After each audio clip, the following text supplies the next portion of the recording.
বিশ্বনবী বললেন, খায়রুকুম মান তাআল্লামাল কুরআন ওয়া আল্লামা, তোমাদের মধ্য থেকে ওই ব্যক্তি আল্লাহর কাছে সবচাইতে বেশি সেরা, যে নিজে কোরআন শিখে অন্যরে শিখায়া দেয়।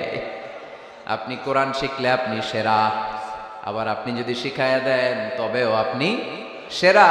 এজন্য কোরআন শিখানোর চেয়ে শ্রেষ্ঠ কাজ হয় না। আপনি যদি কাউরে শুধু সূরা ফাতিহাটা শিখান, কোন সূরা, ওই লোক যতবার জীবনে সূরা ফাতিহা পড়বে তার একটা পার্সেন্টেজ সওয়াব আমলনামায় আপনার আছে না নাই?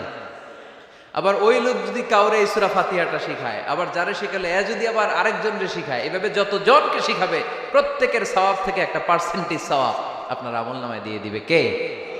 এজন্য কোরআন শিখবো, শিখাবো, শিখবো, শিখাবো। যারা কোরআন জানি না, কোরআন জেনে মরবো, no excuse will be granted that day. সেদিন কোনো অজুহাত আল্লাহ গ্রহণ করবে না। সব পারো, কোরআন পারো না কেন? সবই তো পারো। হিন্দিতে কথা বলতে পারো, ইংরেজিতে কথা বলতে পারো, কোরআন পারলা না কেন? কোনো মাফ করবে আল্লাহ? না।